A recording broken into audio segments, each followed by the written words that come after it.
Hello everyone and welcome. My name is Jake and today I wanted to take an honest look at a new first-person shooter that just got released into early access on Steam called 6 Days in Fallujah. Now 6 Days in Fallujah is a brand new hardcore first-person shooter that has been on my wishlist for quite a while, and it just got released and I've been playing it all this weekend, and I wanted to make this video just to talk about it a little bit and give some of my thoughts.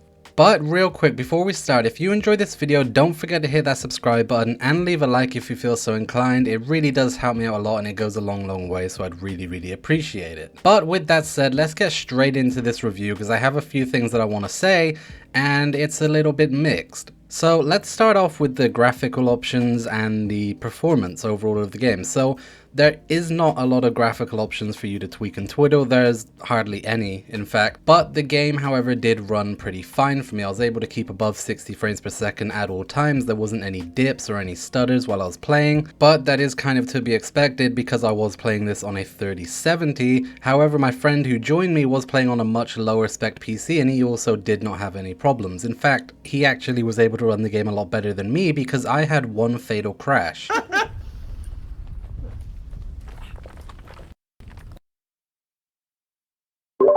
This was a little bit annoying because it was right at the end of the mission, so I wasn't able to complete it and get any XP for doing it.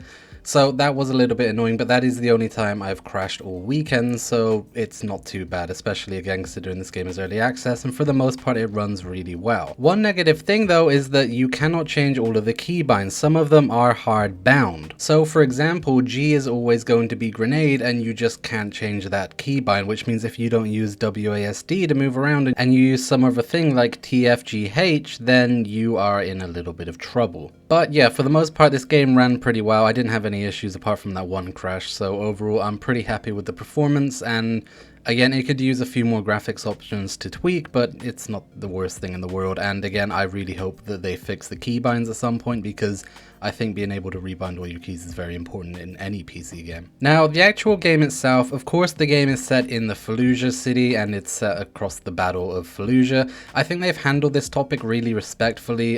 There's actually 2 documentaries in this game. When you boot it up you get one, and there is one as soon as you click the Fireteam game mode as well. You can also go back and watch these documentaries anytime, which I think is a really nice touch. But let's get into the actual gameplay and what this game is. So at the moment, and this is a big thing for most people, there is only one game mode. There is one game mode called Fireteam, and that has 4 scenarios within it. Now that doesn't sound like a whole lot, and that's because it isn't. So these 4 scenarios are pretty basic for the most part, and there's one of them that I really dislike, one of them that I think is okay, and then there are 2 that I really like. So there is one where there is snipers pinning you down from a tower and you have to navigate your way into an apartment building, disarm 3 IEDs, get up to the roof and rescue some of your marines. This one I think was pretty fun, but it does get old pretty quickly and pretty repetitive. The apartment building is always the same, and it seems as though it's always in the same location as well from where you start the mission, so I think that one is just sort of repetitive and not that interesting for me.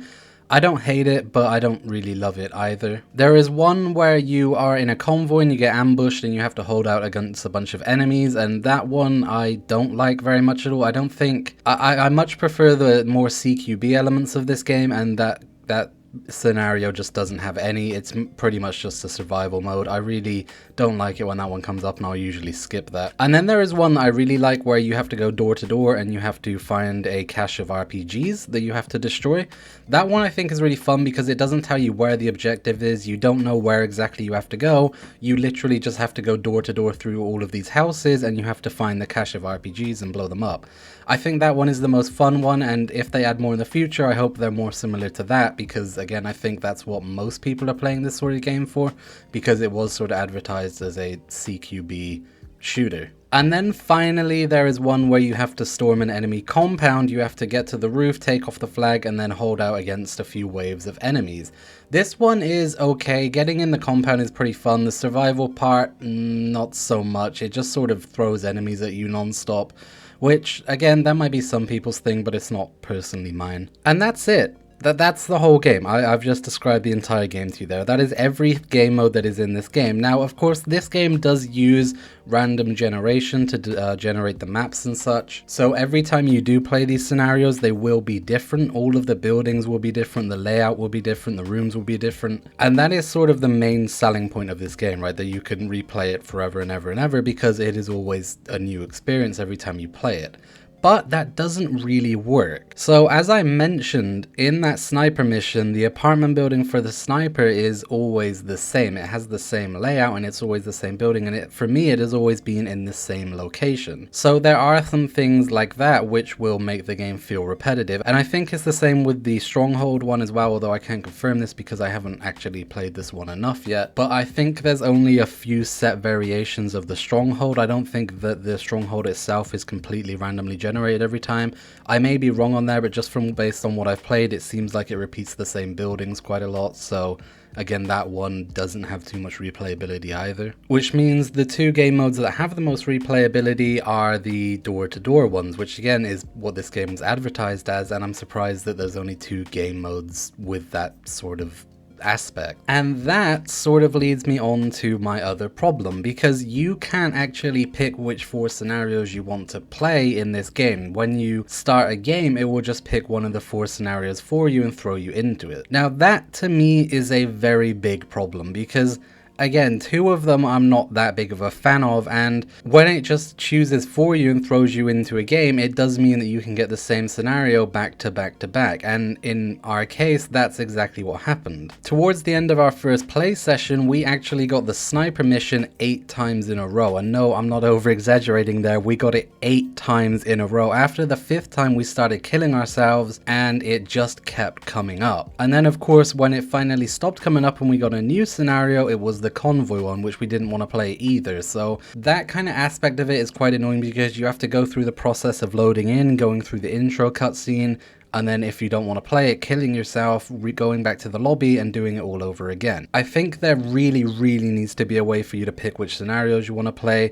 Again, especially because there's only 4 of them, I just think that will add a lot more to the game, and again, everyone can play what they want to play when they want to play it. So there are 2 grayed out options at the main menu, and those are campaign and operator missions, which obviously are going to be added later on through the development. I'm not sure what they are, and I'm not sure what the difference between them are, to be honest, because I feel as though campaign and operator missions sound like the same thing. They both sound like single player missions that you can go through, but I'm honestly not sure, so we'll just have to wait and see once those are added. So let's talk about the gunplay and movement for a second, because this is something that I wanted to bring up as well, because the gunplay itself is really good. It is genuinely one of the best gunplay games that I've ever played. The fact that you can aim over your iron sights and then choose to switch down them is really nice.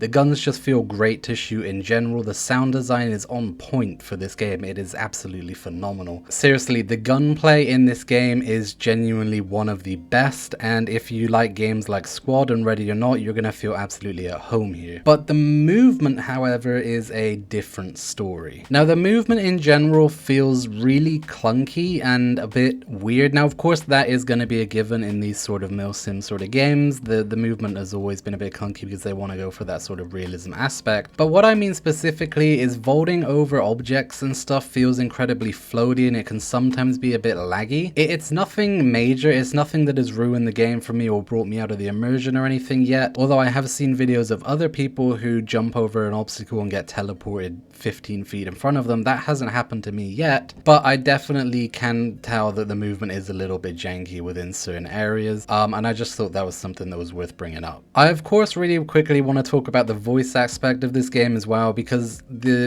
in-game VoIP is absolutely amazing. It is so immersive and so good to do. One down, one more down. Oh, fucking hell.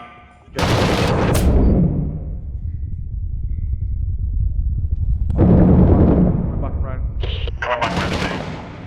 The fact that you can choose between proximity radius and then radio is a really cool thing. And again, the sound design of that is just really good and it adds a lot. It actually echoes the voice when you're inside a building, and you can always tell where your teammates are when they speak to you. We were in a Discord call when we were playing this, but we muted ourselves immediately and used only in-game VoIP, which is something that we very rarely do within video games. So the fact that we chose to do that for this obviously goes to show that the VoIP in-game is really good. But there is one problem with it, and that is that it is always hot mic'd. So you have to hold space to use your radio, and for your proximity chat, you are just always on hot mic. Now, I wish that there was a way to change that, because obviously that isn't optimal. We were playing with a random at one point and he had a kid in the background, and there was just a ton of background noise, which obviously took us out of the immersion quite a bit, and it's quite hard to hear and understand what he was saying. So I don't think hot mics in video games are now ever a good idea, and I definitely think they need to add another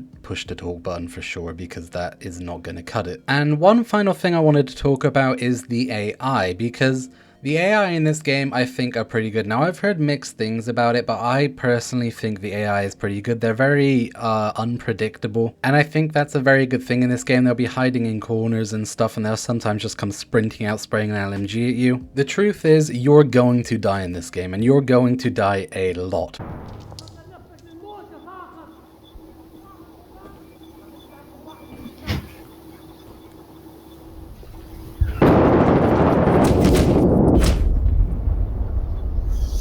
Man, that bit's hard.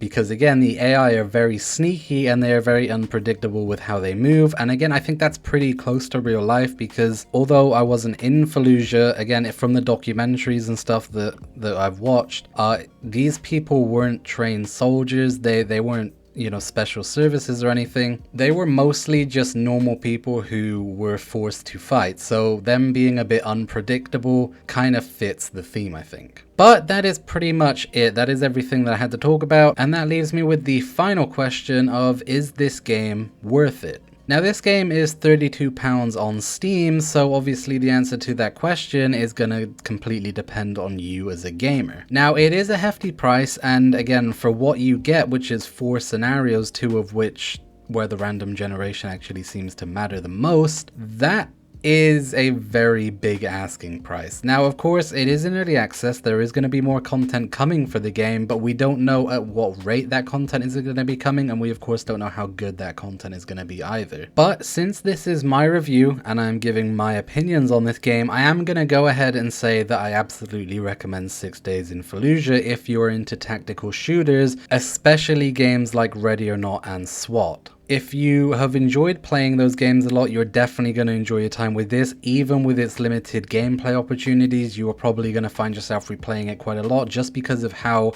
atmospheric this game is and how intense it can be.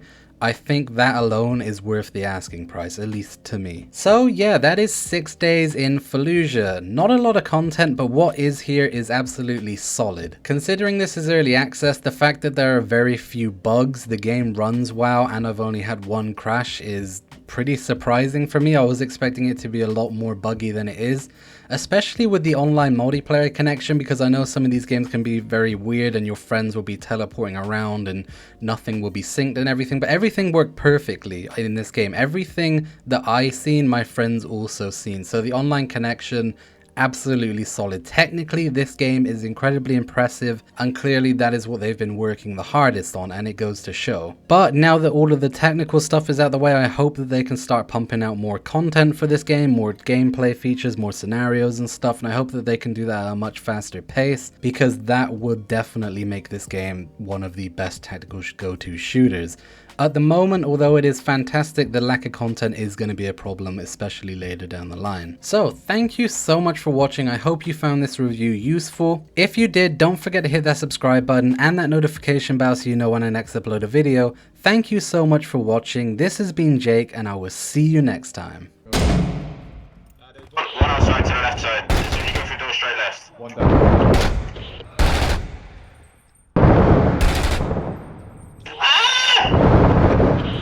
I'm gonna nade it. I can see his gun. I get it. Nade it. Oh fuck! Run! Am I dead?